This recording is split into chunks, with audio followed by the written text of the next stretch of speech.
The name B Team is from Craig. Like, we were in a group chat trying to figure out, like, what do we call this new gym? And Craig was just like, yeah, how about B Team? And like, I remember thinking like, okay, this is a funny joke, but like, let's not actually call it B Team. There's hope, man. If you're late to the party, I think it's really just about how hard you work and how much attention you put into it, how your willingness to learn and to really like pay attention to detail from the guys who have been doing it for longer, like absorb everything from them as fast as possible so you can like build off what they know. I don't know if Nicky Rod was in this as well, but me and Damien are like, I'm not drinking until you drink. So we pretty much, went like, 90 minutes without drinking water. It was terrible. My insides were burning. He'll go from like defending side control to like jolting into a retarded wrist lock. Like, that's a different realm of spaz. It's like a vicious grip strength, gritty spaz that takes no cardio and minimal athleticism.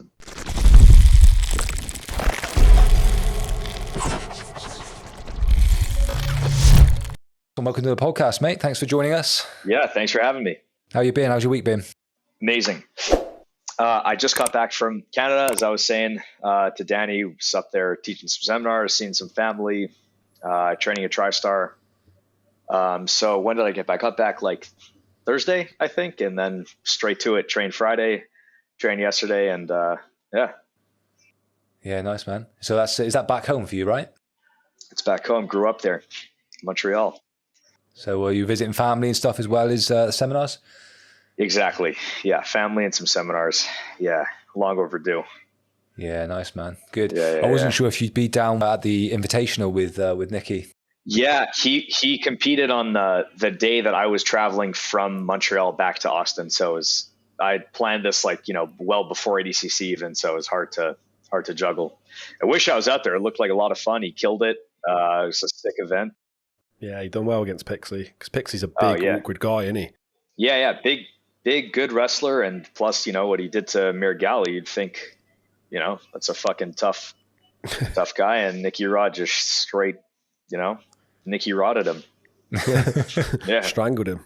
That's it. And you guys, did you manage to grab Aljo and Marab for a podcast as well? Yes. Again, I wish I was there, but yeah, we got Simple Man got Mirab, Aljo, and that'll be coming out tomorrow, really, and then the following Monday as well. Yeah. So that's gonna be great. I wish I was in there for those conversations, but yeah.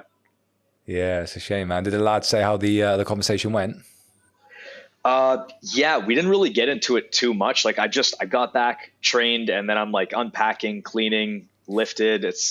It's been like a day here really where I'm just kind of like, in the normal mode, but I'm going to hear about it today for sure. I was saying also, we're going to podcast later today in like about 2 hours from now. The Simple Men are going to sit down and debrief. Yeah, nice, mate. How you've done how many episodes now? It's quite a few, right? You've been going for a while with the podcast. Dude, yeah, we're coming up to 100. I don't know the exact number. Well, I'm sure it's written down somewhere, but we're coming up to 100, creeping up there, man. Yeah, similar sort of to us. And we've released one a week now. We're nearly on 100, aren't we? One a week. That's the goal. One a week. That's it. You can't miss them, can you? No, people get mad. You miss one, they're like, "What the hell? You fucking letting us down." Mate, you joke about this. We had an episode go out this week with Jordan Teaches Jiu-Jitsu, and we had a bit of an issue. There was a comment that he'd made which was a bit of a spoiler for a show we were talking about. Uh-oh. So I had to clip out 2 seconds. Yeah. And it took like 3 days for YouTube to process it before I could put it back up. And it killed it. It's killed the episode. Yeah, it's killed it. And it done really well. The first hour was in our top 3. And then after that, it's just been terrible, really. Yeah. People, they are on a schedule, man. It doesn't come out, when they want it, they needs it, Yeah, man. And before you jumped onto the podcast with the boys, had you done any sort of content creation or anything before? Oh, fuck. Pretty much just like not YouTube's like Instagram stuff. Yeah. Nothing too professional.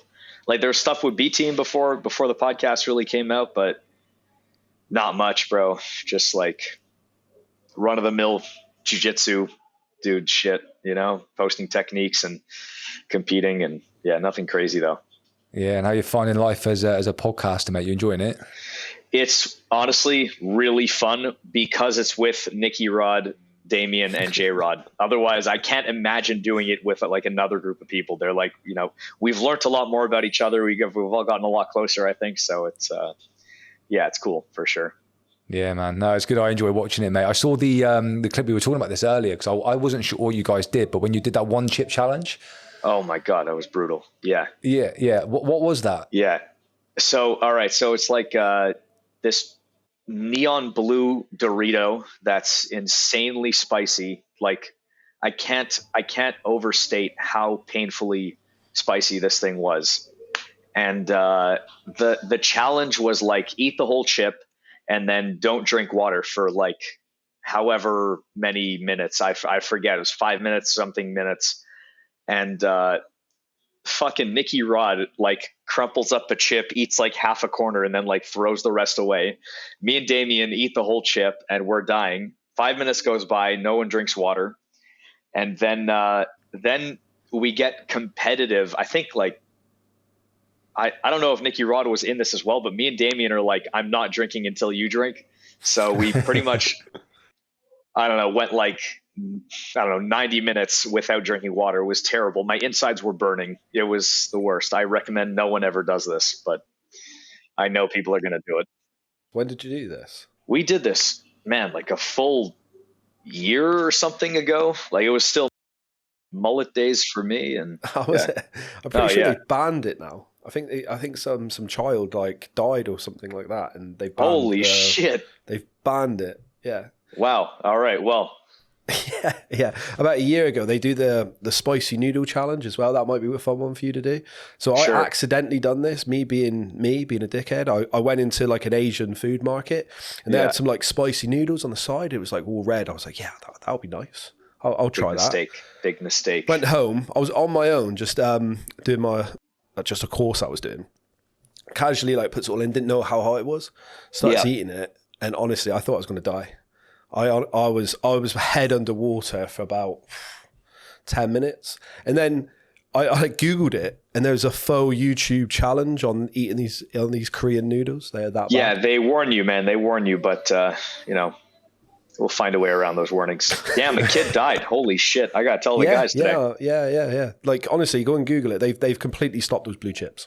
It burns, not like it's spicy in your mouth and face, obviously, but it's like it burns the entire day. I felt like molten acid lava in my fucking somewhere in there. Ruins your life. It's really, really bad. You can't even explain it to people either. Like I wouldn't even want to give it to you. I wouldn't want to sit here and go on, Paul, try it. It's that bad. I wouldn't even put that on you. It sucks. Yeah, no one should do it. No one should do it. Whose idea was it? I think it was either Damien's idea or some fan sent in that we should do it as like a challenge. Yeah. Did you happen to train the same day after you'd done that out of interest? I think, we must have filmed it on a Sunday and trained the next day, unless we filmed it on Saturday or something. But yeah, it was not fun. The next morning was also pretty unpleasant. Yeah. Class. Yeah, love it. And then with the podcast, is it just the plan just to keep the episodes coming for the foreseeable? For sure. Yeah. Just keep them going. We've got some obviously some interesting, really good high profile guests coming up with Mirab and Aljo. And there's big stuff coming, like with, the future of CGI, future of ADCC, where we're all going to be competing. Like we're not, slowing down. We're kind of like, obviously there's this little like low period after ADCC CGI, but now things are starting to pick up, and there's just so much to like discuss amongst ourselves, to announce to fans, to just shit to talk about, man. It's like, it's starting to pick back up again. So I'm excited, and keep it going. It's getting easier the more we do it, honestly. It's getting easier to talk to each other. It's getting easier to like think about what's important to say, what we got to bring up and unravel. And yeah, it definitely gets easier over time. You think about the cameras less, you're just a lot more natural with it. Yeah, for sure. For sure. Yeah, man. No, it's cool. Hey, grapplers, we are now sponsored by X Marshall. X Marshall have sent us some new quality British design rash guards. These are just the British designs, but they do loads and loads of really cool designs. You know, they got the OnlyFans ones, they got the Hillbilly ones, they got the Pornhub ones, they got all the Game of Chokes. They got all that sort of stuff, which, to be honest, you just don't see anywhere else. Yeah, 100%. And they also specialize in not just no-gi, but also Muay Thai as well. So if you're cross-training and you want to pick up some Thai boxing shorts, then that's the place to go as well. Genuinely really do like them. I think they feel really nice. That's what I like about them. They feel really nice. They got the band at the bottom, you know, and I've took them for a spin and they sweat up quite nicely. And better yet, guys, we've managed to secure a really good discount for our audience. So if you use our link below, then you get an automatic 15% off of everything on their website. Get that up, look, so they can see that shit. Mate, we're going to get into your training and obviously sort of life at the B team a little bit as well. But you obviously just mentioned at the start that you kind of grew up in Canada, in Montreal, trained at Tristar. Yeah, I've obviously done my homework on you, but it'd be good to chat about your grappling or jiu-jitsu beginnings and kind of, you know, your entry into the sport. Can you tell us about that? Yeah, for sure. So again, started up there in Montreal, Tristar. It's like the home gym headquarters. And I started, the reason I stumbled upon jiu-jitsu is because I wanted to initially do MMA. Like I was doing mostly striking and, you know, kickboxing, like some Greco, but that was really the only thing of grappling I was doing. And it was like, you know, twice a week, if that. And then I wanted to do like an MMA fight. And one of my buddies up there, Louis Sanudakis, this MMA fighter up there, he's like, you can't jump in an MMA fight without learning any jiu-jitsu. You have to, you know, you're just going to get fucked up. You're going to get submitted. So I started, like I trained and I really loved it. And I figured like, if I compete, I'll get really good at it. And then I'll go back to MMA. And it just kind of snowballed. Like I would compete. I managed to win, like just scrambled my way to win the first tournament I did. I still don't know how I won that thing, but won that first tournament. And then it kind of snowballed from there. I'm like, all right, I'll compete as much as I can in the next, like, you know, two months or so. And I remember like the first sub only tournament I did where I got like a cash prize. Maybe it was like $1,000, $1,500. I was like, all right, I'm going to do this. This seems to be working. And yeah, maybe I'll go back to MMA like down the road. And it just never happened. I just kind of kept going deeper into this. Hit ADCC, and then again, like I just kind of forget what's behind you. You just like, I like this, I'm going to keep doing this. So yeah. Yeah, mate. No, that's cool. And what age were you when you first walked into Tristar? I first walked into Tristar, I think at like 18, 19, and then started really doing jiu-jitsu at 19. Okay.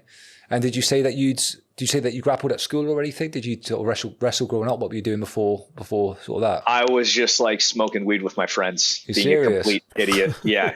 Zero physical anything. I was useless. Yeah. I don't know if that's like a testament to you as a natural athlete or to Tristar and their cover, maybe a bit of both, man. A bit of both. A combination of everything. It was a perfect storm, you know? Yeah, but that's cool, man, because you chat to, you know, even sort of Jay and Nikki, they obviously grew up wrestling. Yeah, I wish. Yeah. But it's cool, man, because you kind of, you see these young athletes coming through in jiu-jitsu and grappling these days, and you kind of think, fuck, like I haven't got a chance of being any good unless I start when I'm like 10 doing something. So it's nice to hear that there's, you know, people finding this, you know, half baked at 19 and actually ending up pretty good fully baked on it. Yeah, no, there's hope. There's hope, man. If you're late to the party, I think it's really just about how hard you work and how much attention you put into it, how your willingness to learn and to really like pay attention to detail from like the guys who have been doing it for longer, like absorb everything from them as fast as possible so you can like build off what they know. And yeah, I mean, obviously I wish, if I started at like, you know, 4 years old, that would be sick. If I just kind of started grappling the second I could walk, that would be great. But there wasn't really like, you don't really wrestle in Canadian schools and shit like that's just not as, I wish it was. I think it's way better. I think it's brilliant. The US wrestling sort of, I don't know, like like interspersed into schools and high schools and colleges. I think it's amazing, and I wish I did that in Canada. We wish they'd done it in the UK, mate. They don't do it here. Yeah, exactly the same, mate. It's so healthy, man. Both feel exactly the same. We both wish they'd done wrestling at school, definitely. Yeah, would have been great. Yeah, but I guess there's the potential that argument though, isn't there, as well, that, you know, you see some athletes just wrecked, their bodies are wrecked by the time they're adults because they just spend their whole youth just getting smashed, you know, on the wrestling mat. So pros and cons, I suppose. That's what I tell myself. Better off this way, yeah. Yeah.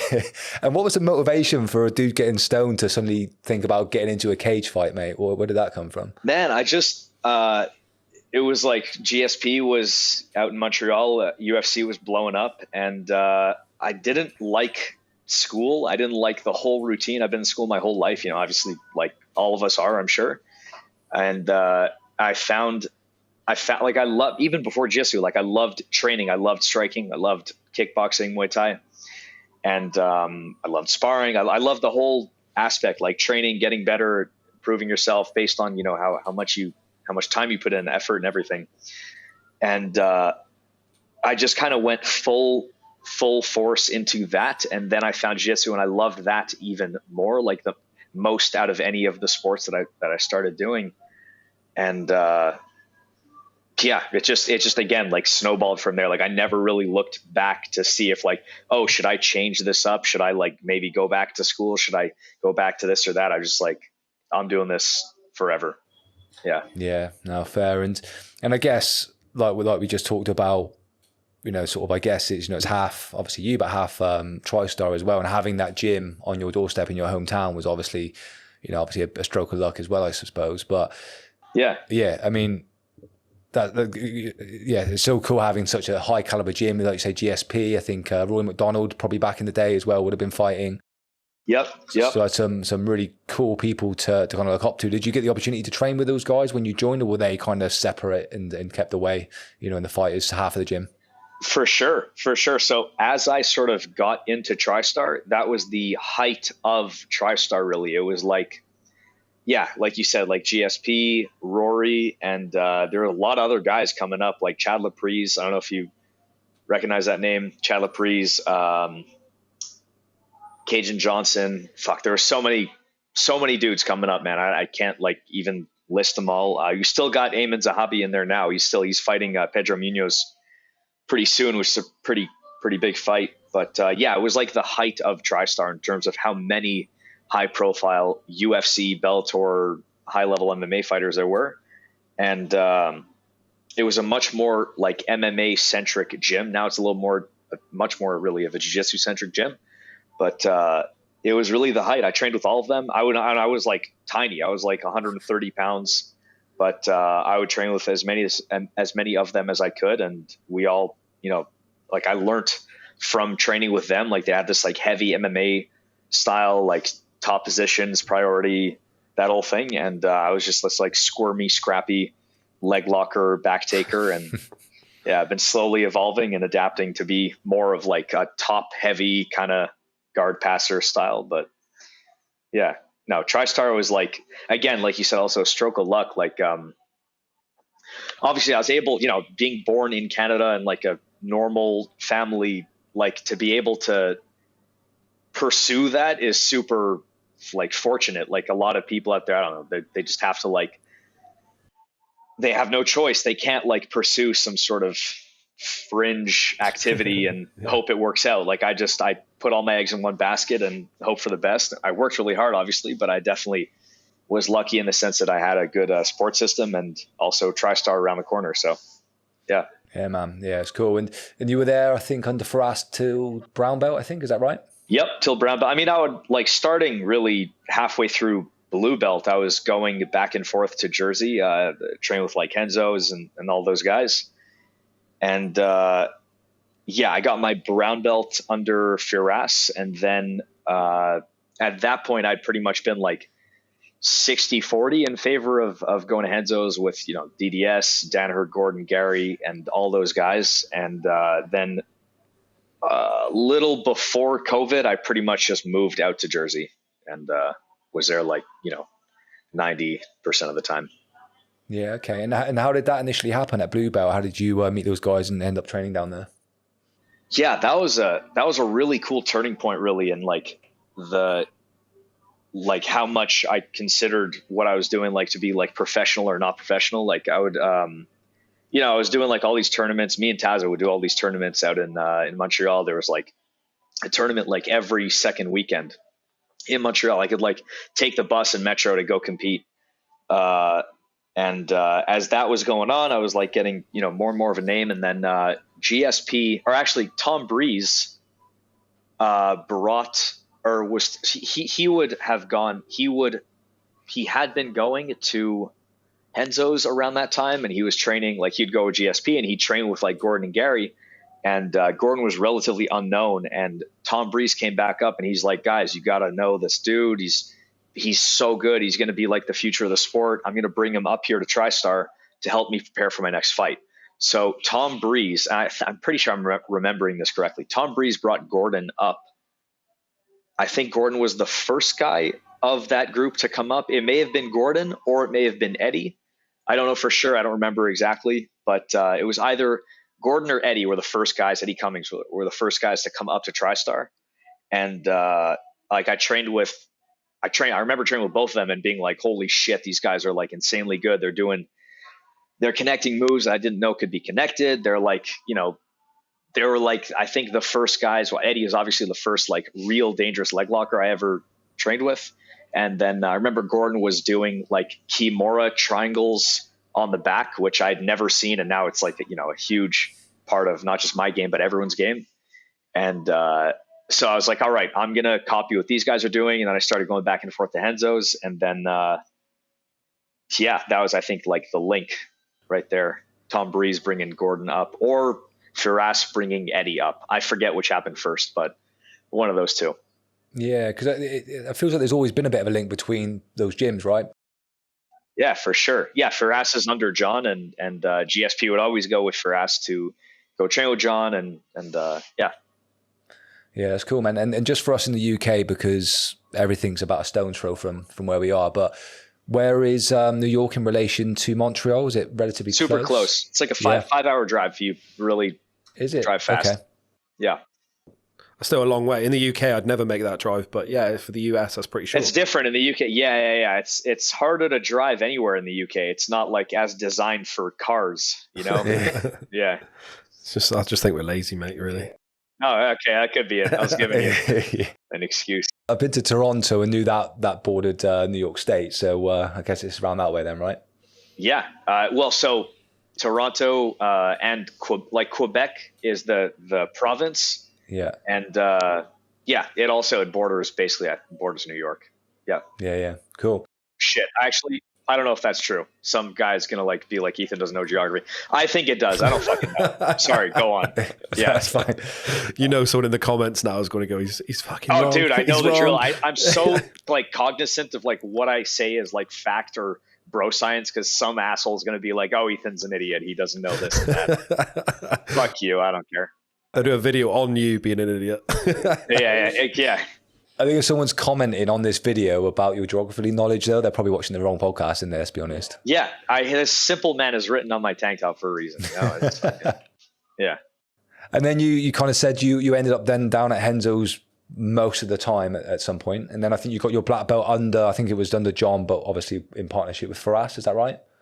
Yes. Black belt from John. Yeah. Brown belt. Firas was up to brown belt, and then black belt was given by John right before we all moved to Puerto Rico. Yeah, okay. Tell us a little bit about the training at Renzo's then before you guys obviously sort of shipped out during the pandemic. What was it like in the blue basement?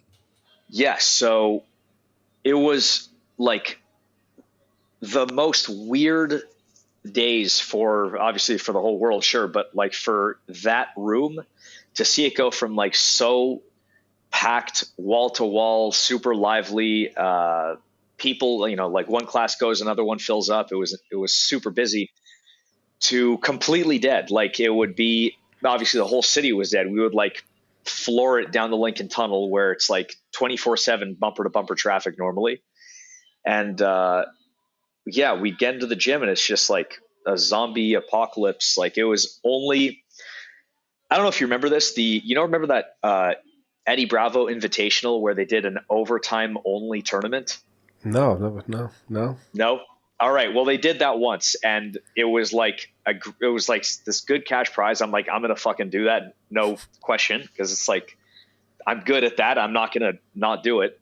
So it was around that time, and my training partners for this it was a room with me.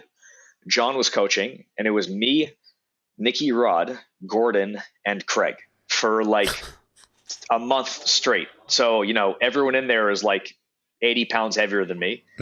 And yeah, that was it. I would do overtime rounds with those three guys for like a month straight. And yeah, that was like the majority of my memory from that period where like, COVID shut everything down and we were all just kind of stuck.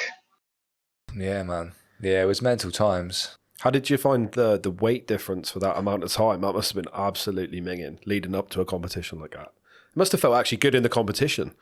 There was holding on to those guys and trying to get those guys off you is like a nightmare compared to the 45ers in the tournament. Yeah, I can imagine. It's probably a relief, wasn't it? It's a huge relief. Yeah, there's still some good guys in that tournament for sure. Like, I think Keith was in there. He was, I think, the only guy didn't sub in overtime. But yeah, that shit was not fun. Also, it was very fun because I was working hard as fuck. So I guess the advantage of having nobody in the blue basement is probably things like staff and that sort of stuff were probably a little less rife. Well, a little tiny bit less, but I think the staff is just like in the air over there, it's like you can't get rid of it. Yeah. You just got to shower like you walked out of Chernobyl and you'll be good. Yeah. It's legendary, the staff there, isn't it? I think so, mate. Yeah. I think that's like Gym Zero, isn't it? I think that's where it was born. Yeah. It's mutating constantly. Oh, mate. So bad, isn't it? So bad. Brutal. Yeah, man. And then obviously you guys headed down to Puerto Rico for a bit and then formed the B team. Yeah. So you were one of the founding members of the B team, I think. Is that right? That's right. OGs. Yeah, nice, man. And what was what were those kind of discussions like around that? Because obviously it's a very unique proposition is the B team, isn't it? I mean, in regard to the way you guys run it. I mean, was that always the idea, or was it just let's just get a place to train, call ourselves a B team for a joke? Like, how did that conversation go originally? Man, the whole thing was just like week by week, it would just unfold and like a new decision would be made. And it was like there were parts that were just like jokes that would unfold and become reality. And then there were moments where we would kind of be more serious and plan like what we're going to do, with how we're going to, like, there's talks about if we're going to have a white belt program or not. There were talks about like how we're going to prepare for certain tournaments. But I mean, the name B team is from Craig. Like, we were in a group chat trying to figure out like, what do we call this new gym? And Craig was just like, yeah, how about B team? And like, I remember thinking like, okay, this is a funny joke, but like, let's not actually call it B team, and it stuck. And looking back, it's great. It's like, it's a classic. It's like, there's like this cult following, and we got, looking back, it was a right move. So Craig's again, marketing genius, and pulled off fucking turning our gym into a joke. And still today. Yeah. Everyone loves an underdog, mate. Yeah, that's it. So Puerto Rico, we like all kind of, we split, and then we collectively got the gym in Austin, and named it a fucking joke, thanks to Craig. Was it always the plan to record as much as you do? Because obviously you've got like loads of cameras, you've got the YouTube channel, you've got all that sort of stuff. Yeah. Was that something that you think that, John and Gordon that were missing out on a little bit, maybe seeing behind the scenes stuff? Yeah, I definitely think, they've always been very secretive. Like, I think it's a little excessive. Like, I don't know. Well, you're the complete opposite, aren't you? You can't, you can barely get a camera. Yeah, I mean, I don't really think it matters. There's some stuff that's like super, I don't think it matters, man. Like, we're not like talking about nuclear launch codes. We're fucking grappling. Like, it's, I don't know. I think it's like they take it a little too seriously. But teach their own. And I think the more content, the better. It's fun to like display what we're doing and show the world what it's like in that gym. And I think it's bringing way more eyes to the sport long term than just like shielding everything from your, you know, competitors if they're out there fucking scouring the web for like what you're doing, which I don't really think is so true. But hey, what do I know, right? I don't know. Fucking having people who just want to see what's going on in there. I think you're completely right. Like I'm always watching B Team, and it's just such a light-hearted, fun watch. It's not, you know, I watch you guys for just a bit of a laugh and not to, you know, not to take it too seriously. Just a bit when you're chilling out in the evening. You know, it's not too, you know, it's not boring like an instructional. You know, I'd still learn some bits and pieces because you chuck in some instruction, but it's done in a way where you're kind of live rolling in bits and pieces. So you still learn some bits, but it's not in the same way as, you know, if you're trying to watch a boring instructional where you're just like, oh, I can't wait for this to finish.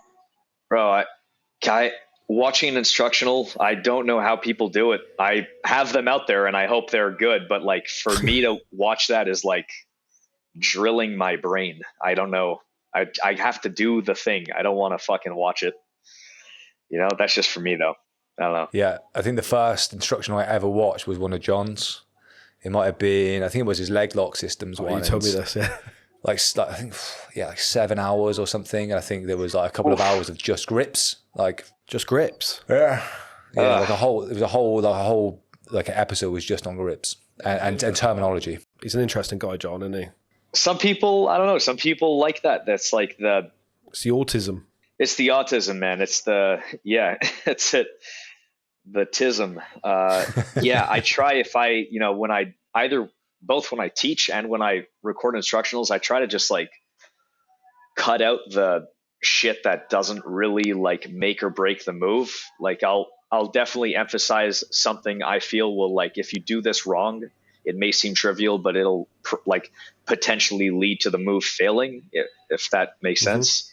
Yeah. And then I just prefer to like cut straight to the chase. So it's not like useless information. Like, oh, if your left shoulder is here, or your right ear is there. Like, I don't really think there's a lot of shit that I think people like, you know, get stuck on. That's kind of useless. It's not important. It's not like the meat of the move, you know?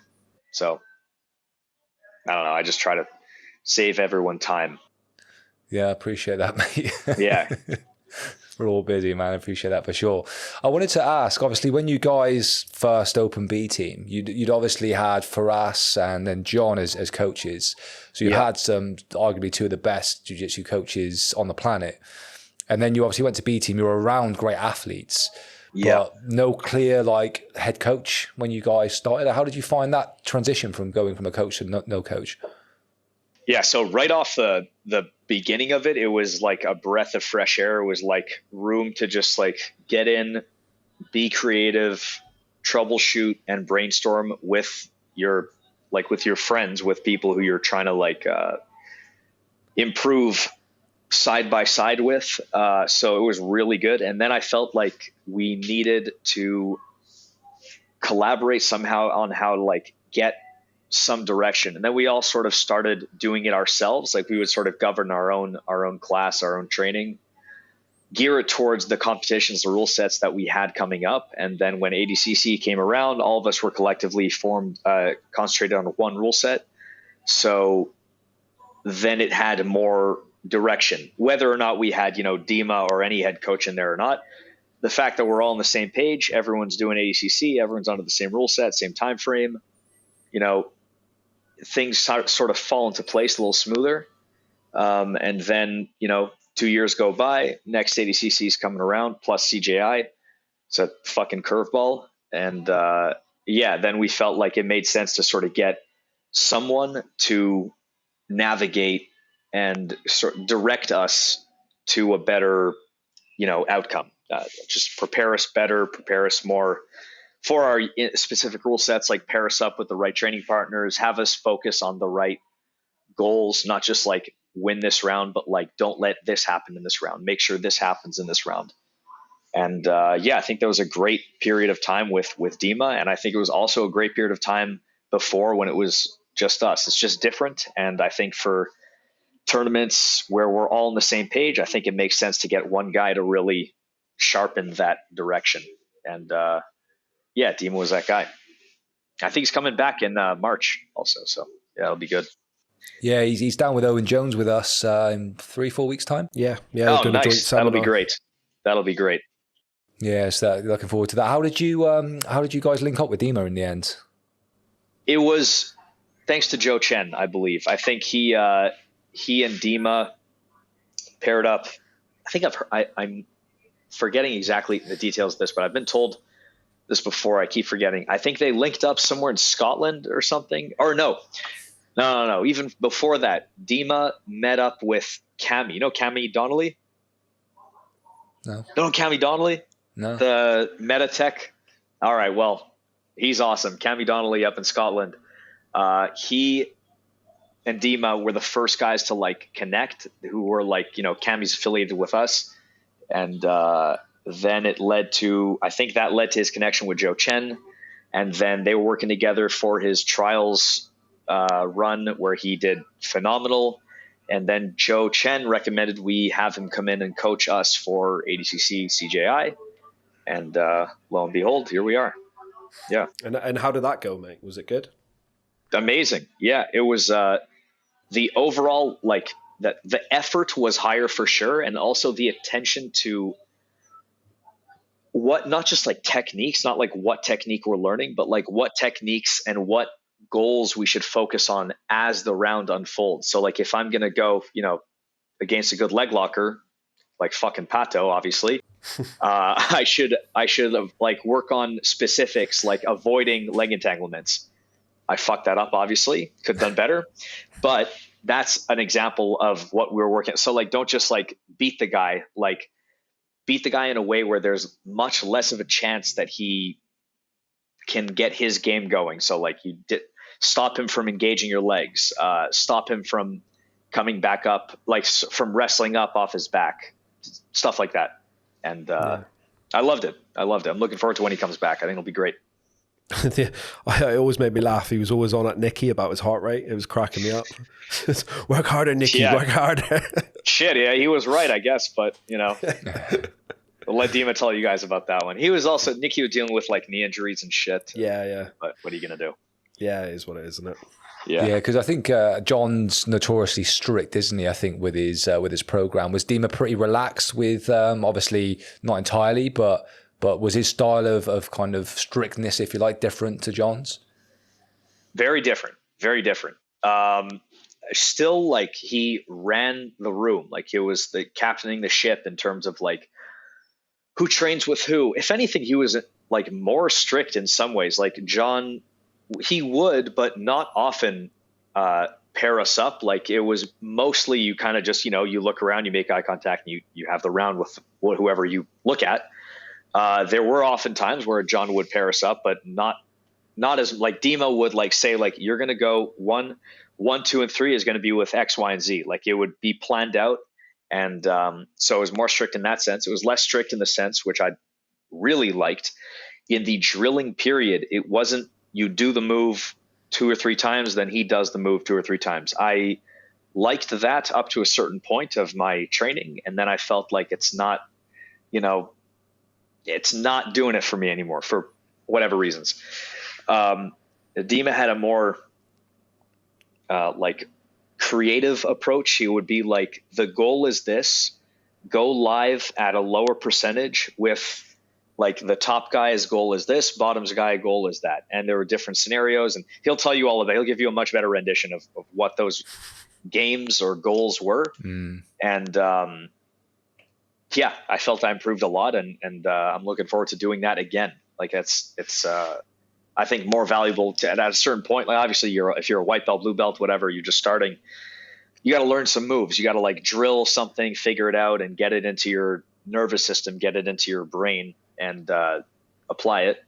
But once you're 10 years something into the sport, like you should be using what you already know in better ways, combining what you know in different creative, unique ways. And yeah, I think that's about sums it up. Also the volume, also like the amount of live training we got through, I think also builds up a much better gas tank, stamina, endurance, and more intuition, which is, you're fighting for like 1% when you're this far into it. So, yeah. Yeah. Okay. Yeah. So it sounds like a bit more of a, I think we're calling it ecological training now, right? So a bit more sort of task and game-based training. There's some of it that sounds like that sort of training. And then there's also the other part that is just live goes with long duration based on how you're going to compete in ADCC or CJI. And combination of both. Yeah. Yeah. No, I'm looking forward to chatting to him about it in more detail. It'd be interesting. Yeah.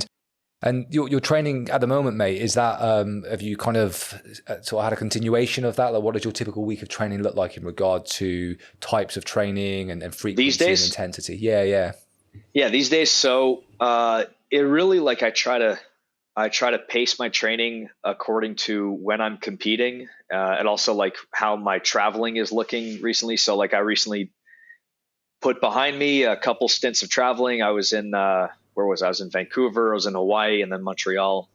And I was going to be going to South Africa, but I think it's not going to happen this time. There was like some talks of that, but so I'm going to be in Austin for the next like 2 full months. Like there's a weekend something, but like so because I'm here for a solid period of time now, I'm going to get back into like training seriously and with specific goals to improve in whatever aspects I'm trying to improve in, and also weightlifting. So like working on my compound lifts, squat, bench, deadlift, and accessories to improve those lifts to actually track whether or not I'm getting stronger, and and then perform and peak for mid-December where I'm doing a Combat Jiu Jitsu thing. So it's going to be a good one. Oh, nice. Yeah.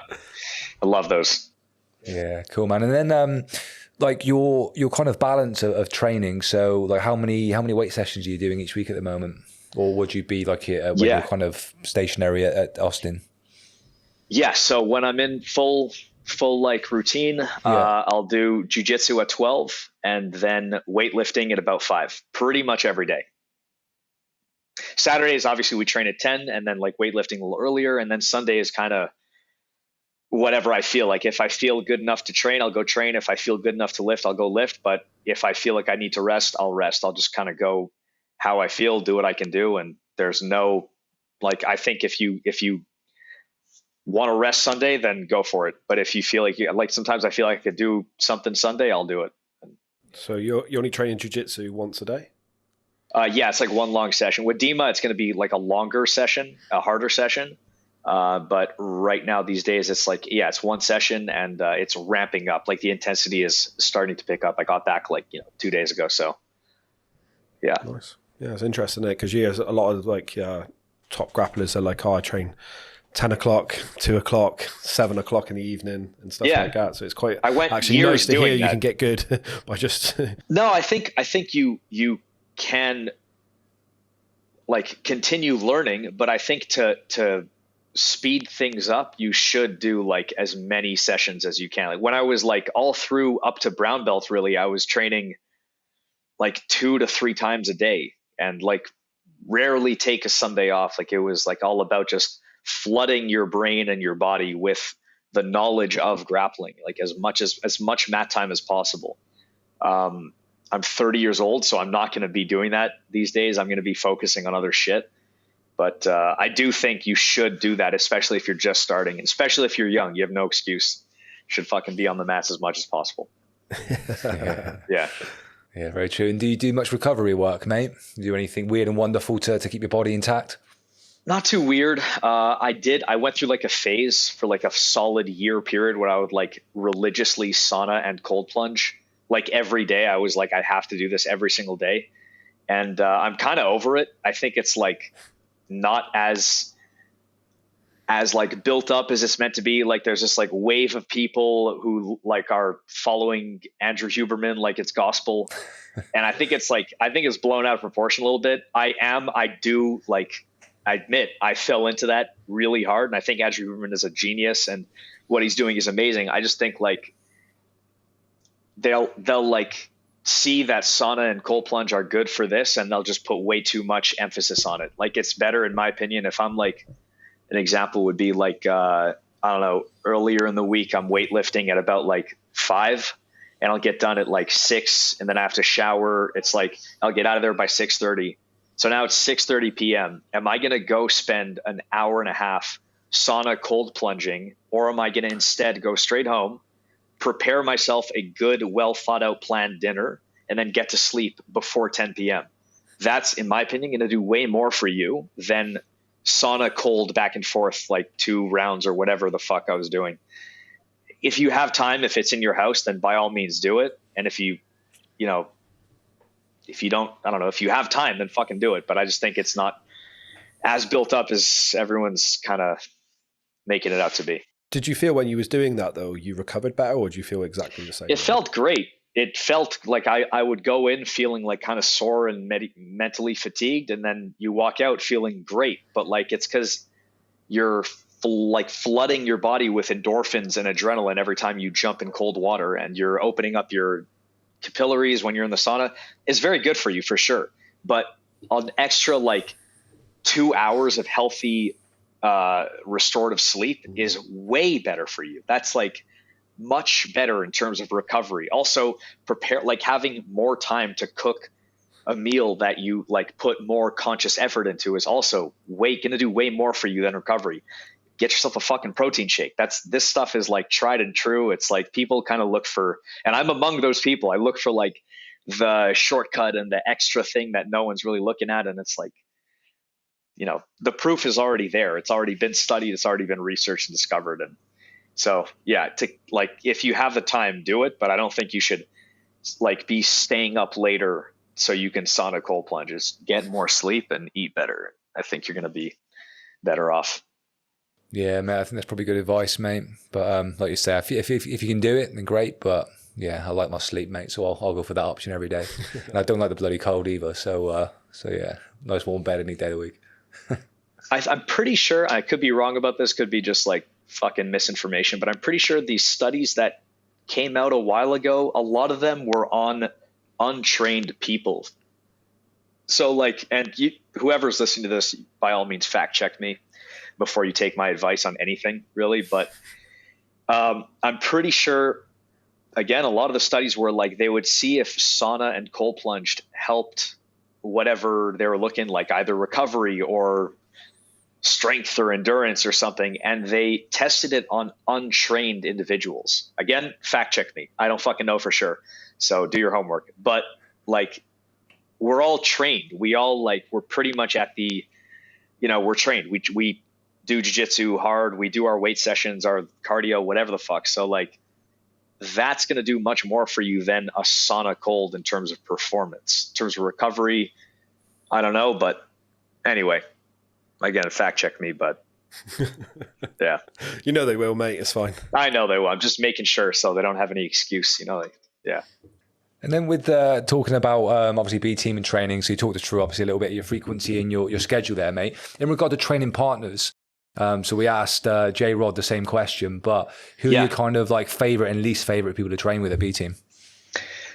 Okay, my both favorite and least favorite is J Rod for sure.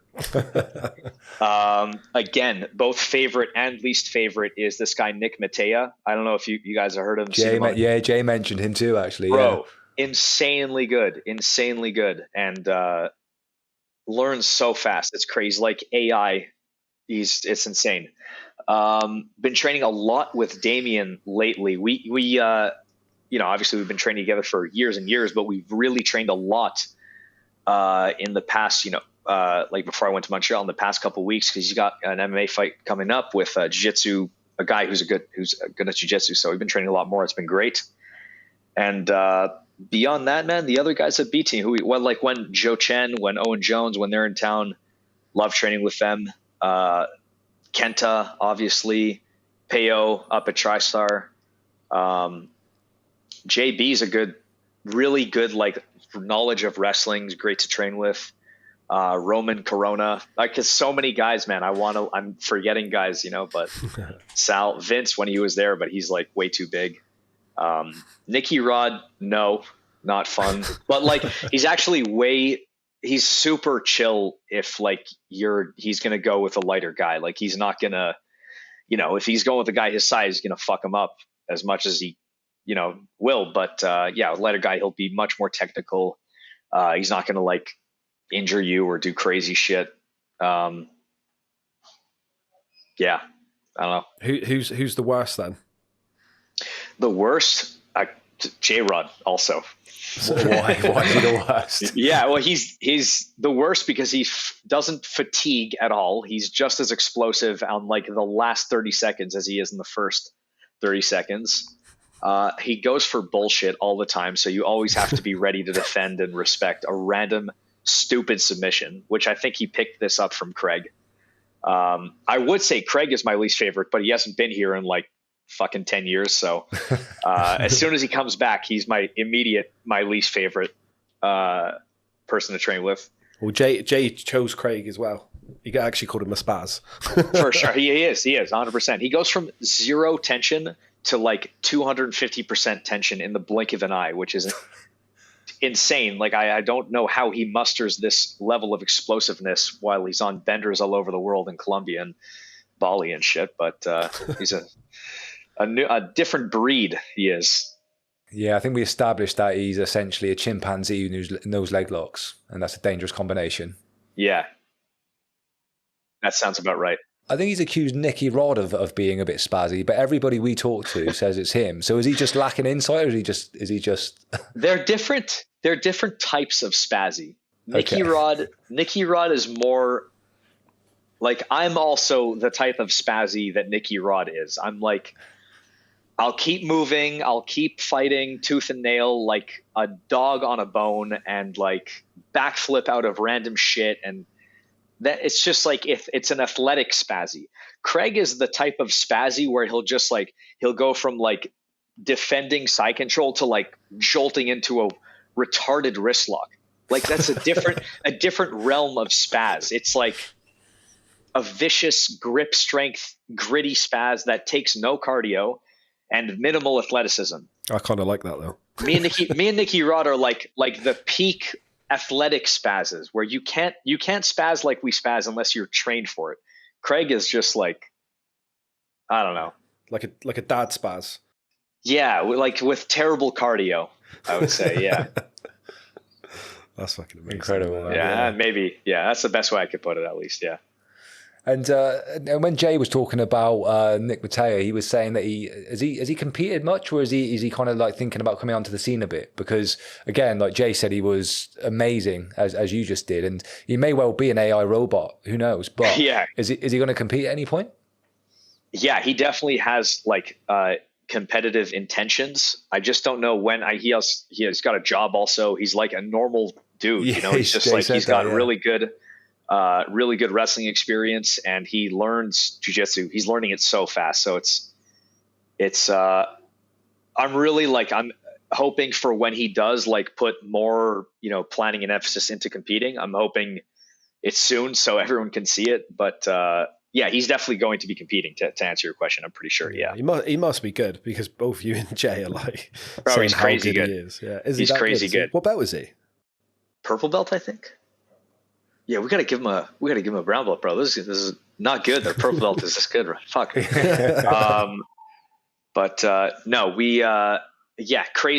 Crazy good, man. He doesn't he's very good in the scramble. He's very good like stationary, positionally, super good. Yeah. And what weight is he? I think he's probably walks around 185. Oh, he's a big boy then. 85-ish. Yeah, he was a power lifter for like 10 years. Fuck me. This guy deadlifts 5 plates. Like it's ridiculous. Ridiculous. Yeah, it doesn't sound fun. Probably deadlifts more than 5 plates. Probably if he saw this, he'd be like, "Hey, I could deadlift more than that." But anyway, yeah. You said he's got a day job. What does he do for a living? Is he like an assassin or something? Yeah, I think he's a shark as a day job in the ocean. What does he do? I think like something in medicine. Like he's either a nurse, or he's training to be a nurse, or he's a nurse. Deadlifting, jiu-jitsuing nurse. Brilliant. Yeah, like a male nurse. Yeah. He should quit the nursing and go into jiu-jitsu if he's as good as what you're saying. I think he could. Yeah, he's young too. He's not like old like me, so he can fucking do it. Man, that's crazy. No, we look forward to seeing him on the scene, man. And mate, how are you feeling? How are your reflections after ADCC and stuff at the moment? Normally after a loss at ADCC, I'd be a lot more down. I don't know why. Maybe I'm like caring less about shit as I age or something. But I think I'm like really close and I know what I need to do, and I'm just going to keep fucking doing it till I can break through and get what I want, achieve my goals. Pato's good. And like, if you watch, it's a boring ass match. I hated that match. I couldn't get anything going, and neither could he. He was like visibly frustrated in the match. I don't know. The match sucked. I wish I didn't get subbed. It was like 20 seconds left. I had to decide between either, letting him sweep me and score 2 points with 20 seconds left is pretty much, you're going to lose. Or maybe not, but whatever. It's like, you don't want to get a guy scoring 2 on you in the last 20 seconds. So I fought the 50-50 sweep, and he turned it into a picture perfect knee bar. My leg was going to explode. So no choice. It's not like I have any regrets. Like, oh fuck, I should have fought out of it. Like, no, my knee was going to bend backwards. So no regrets in that sense. I don't like, I know what I need to do. So I'm not like lost. It's not the kind of like defeat where you're like, fuck, like, I don't even know how to improve this. Like, I know what to do, and I know I'm doing it, and I know I'm going to continue doing it. That's number one about ADCC. And also there's other huge events coming up. There's like that Zapatero for $100,000, which I'm really hoping I'm going to be in March, as well as fucking CJI, which just like upped the ante of the entire sport. So, things are looking up, and I'm not like, there's no wind taken out of my sails. Like, I'm not slowing down. I know I'm right there, and I'm gonna die before I quit, or become paralyzed, or fucking, I don't know, whatever. So whatever happens first, but quitting is happening last. So yeah. Don't go straight to the death, mate. Don't do that. Yeah. Jump off this balcony or something. Yeah. So what are you working on then? When you said you're kind of, you know what you need to do. So what is that currently? Yeah. So if I were to like redo the match, what would I do? If let's say I had like a window to travel back like 2 months before that match, I would be much more focused on outside passing, on not letting guys entangle my legs, stuff I was already beginning to like emphasize on. So I'm going to continue doing that. And also, wrestling. I've been like, I really only have been wrestling for like a year. Like I had, the knee surgery before the last ADCC, and I had like, I had the performance, and I felt like wrestling is what I needed to get better at. And I've been steadily getting better at it. So like 2 years, 2.5, I've been like actually trying to wrestle intelligently. And I feel like those two things are going to be the key to win. Counter leg locks, negating leg locks, and wrestling. Wrestling is obviously a huge, like, it's an entire sport. There's a million things you could say about when I say wrestling. But yeah, I think those 3 things are my emphasis. And right now with Combat Jiu Jitsu coming up, I'm not going to be like, I'm going to be focusing on top position, which falls under wrestling in my opinion. Okay. So lots going on there, man. So what you said, you've got some goals. So obviously ADCC gold would be one. Goals are win ADCC, win CJI. That's the dream. Like, everything that happens in between that is great. But it's like secondary to those 2 in my head, for sure. And are you relying on CJI creating a sort of a lighter division, or would you go for under 80 if that was the only option? I'm hoping they do a lighter division. That would be great. That would be like more realistic for me to, jump in and expect to win. But if it's a year where ADCC is not, then I'm jumping in. If it's plus 100, I'm not jumping in $1 million tournament. Like, you'd have to be insane. Yeah.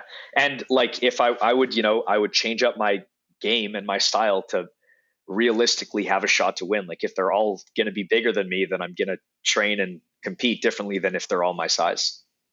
Get on the trend. Get on it. Yeah. Yeah. Trend locks all around. Yeah. Trend city, mate. That's No, it. mate, that makes sense, mate. That's there's a couple of strong goals you got there, mate. So it makes sense. Yeah. And with CJI, and I mean, you probably are none the wiser if Craig's not been about, but obviously you and every other grappler on the planet is probably thinking the same thing, right? Do you have any idea about like the inclusion criteria for the next one? Is it going to be a trials, or is it going to be, how's that going to go? Do you know? Any idea? I have no idea. I'm sorry. I wish I did. But yeah, Craig is out there. I think he's in Colombia now, but I'm not really sure. To be honest, yeah, he may not make it out of Colombia. Yeah, exactly. But I feel like it's just going to be invite again. Like they're gonna choose who's in there. Yeah, I don't think they're branching out to do like trials and stuff like that. I think they're just sticking to CJI invite style and similar to the last one, and yeah, just again like blow it out of the water. And yeah, it was insane. Yeah, man, it was awesome. We had a chat with Victor Hugo as well recently. Obviously, it didn't go too well for him, but we spoke to loads of people. But even he, just thinking about like the pit and the arena and the rule set, he was a massive fan of the event, despite obviously the outcome for him. But yeah, I mean, it feels in some ways that that's potentially the future of grappling. That that pit style arena, maybe that rule set. I mean, what are your thoughts on it? I agree. I think it's the future. I think it solves all the problems that people have been looking to solve. Like forever, people are like, what rule set will stop grapplers from just negating or stalling or this and that? And it's a combination of the rule set and the physical boundary of the pit. It's done. There's no need to like concern yourself. You just need intelligent judges, which I think CJI had for there were no crazy controversial robberies.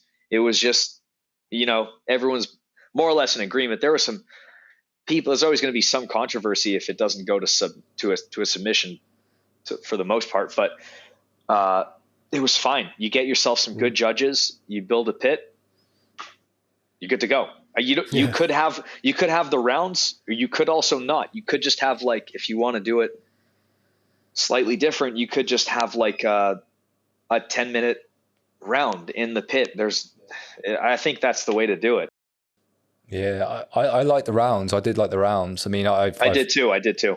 Yeah, I think when you think about, you'll know better than me, mate, because you're competing, you're in it. I'm not, but I mean, it feels like if you've got those 3 rounds, you're more likely to maybe sort of take risks and lose position and get stuck somewhere, because you know that potentially if you keep yourself safe, there is going to be a second or third round at some point. Yeah, and you have another chance. Yeah, for sure. I do like that about the rounds. It's a break in the action, and I think you also get more output from the grapplers. Like they're not just like, if they get a little fatigued at like minute 4, they have like a full, or minute 4 or 5, they have like a full minute to recover and then take another crack at it. And yeah, I quite like letting the grapplers know as well who won that round. After every round, I thought that was a stroke of genius. I thought that was great because they knew then they were like, oh, I'm down again, I'm going to have to work, or they were out. Yeah, leaves nothing to mystery. They needed a sub maybe if they lost the first 2 rounds. They're like, well, third round, got a sub or something. Or go fucking all out, because if you get subbed, it doesn't matter. You're going to lose anyway. Yeah. Yeah, it's really cool. Really, really cool. Yeah, how's Nicky been since the win, mate? Has he been enjoying that milli?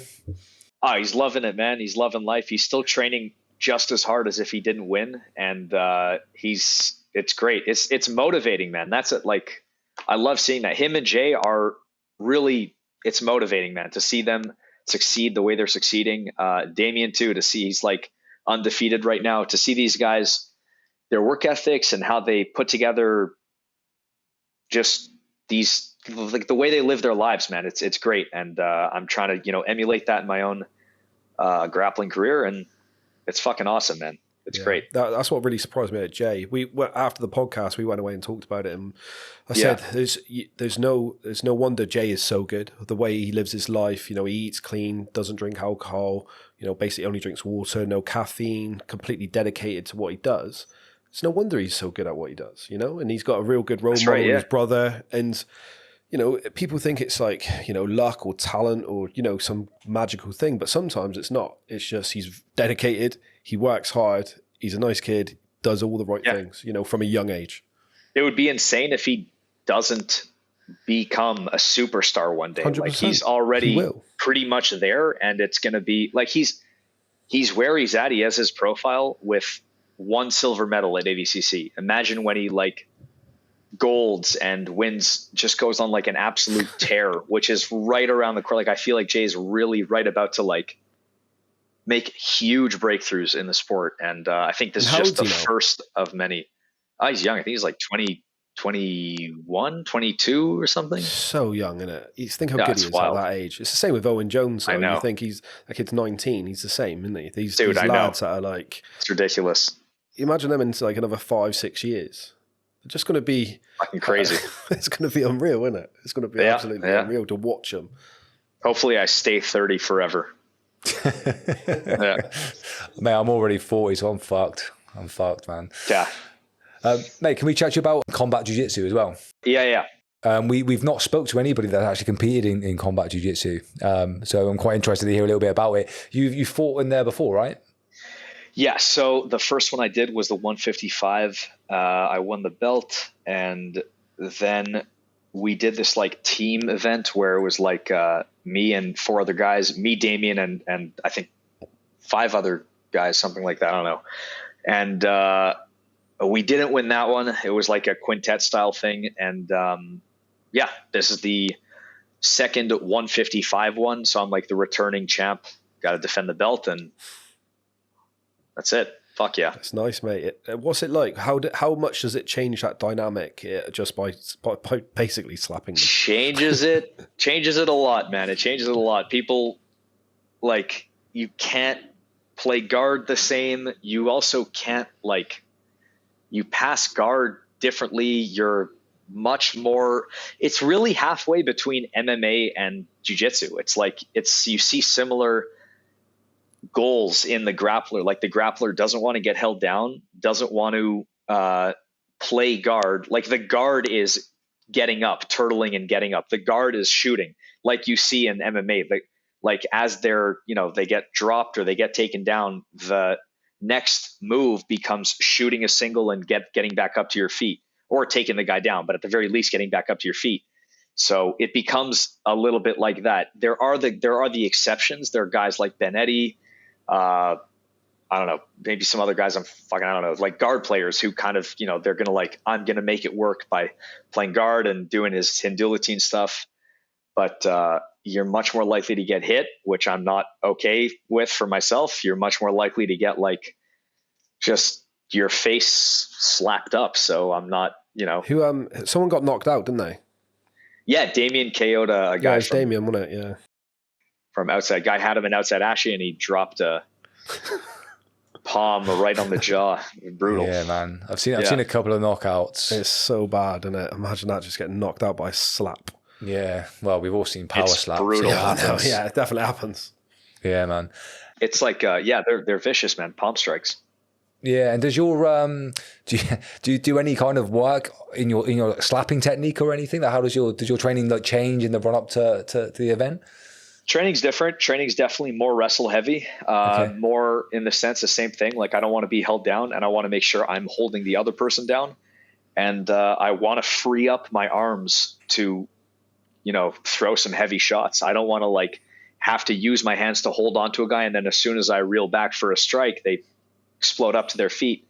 I want to be able to like control the guy, make sure he's down, make sure he's not getting up, like wrap up a body triangle or like some kind of threatening position where I've already passed the guard, and then unload. And like in the gym, I'm not actually palming the guy in the head. I'm more like faking it. I'll slap the mat next to his head just to like make sure I can do it. Usually that gets the training partner to be like, all right, I'm trying to get up now. Makes sense. And then, go from there. Surprised you haven't got some white belts that you use, mate, just as fodder. Just cave in their face. Yeah. Same weight. Like, all right, okay, you're all right. I'm just going to slap you about a bit. Yeah. Yeah, it's an interesting sport. Like you say, I think it is. Yeah, it's a weird mix of jiu-jitsu and MMA. It does change the style a little bit. And to be fair, until I saw like that and then power slap as well, I had no appreciation for how hard you can hit someone with an open palm, other than bass rooting back in the day. But I mean, like, you know, other than that, yeah, you can't, like, with your fist, you're just gonna break your fingers and your hand. But with your palm, you can just like full force, and it sucks. Like it's not soft, you know. It's like it sucks. And why are you doing it, mate? What was the attraction to it? The first one, I was hesitant. It was right after my knee surgery too, so I was like, fuck, like I do need to compete before ADCC, but like, is this the right one to do? I just jumped in and it went great. And I loved it. It was, I think it's really good for my style, because you can't play guard on a guy the same way you would if he can't strike you. So I think my guard pass pressure is already really good, and adding in the threat of strikes makes it a lot like even harder to hold me off, and just more likely for you to have to turtle. And if you turtle on me, that's like my aim is to get you to turtle on me to take your back. I think it just fits into my game, man. I loved it last time. It was so fucking fun to like you get to a position where you could pass guard and you could crack them in the head, and then you take their back. Not only you strangle them, but you could like use that shit to open up their jaw. Can you literally one hand and just smack them in the face? Yeah. As soon as knees are on the mat, I don't know like the exact if it's one knee or one hand or whatever the fuck, but as soon as you're like downed, one opponent is down, strikes are fair game, open season. That's cool. Yeah, madness. Mate, we'll let you go in a second because I know you've got to shoot off for your own podcast. Yeah, got to go soon. Yeah. So really appreciate you coming on and making some time for us, mate. Sure. Do you, not that you need any introduction, mate, or people will know where to find you for sure, but anything you want to shout out, like sponsors or sort of plugs or anything? Yeah. Shout out fucking Scramble. They've been hooking me up recently. The past year, it's been like a new sponsor, and I'm loving their stuff. Scramble's hooking me up, keeping me fed, paying the bills, you know. Simple Man, you know, we're going to film one coming up. This good Simple Man episode's coming up. Other than that, man, I'm just pumped to be here. Thanks for having me. And it was a great talk, good conversation. And yeah, awesome to meet you, mate. Thanks for coming on, buddy. Thank you, mate. Yep. All right, guys, take care.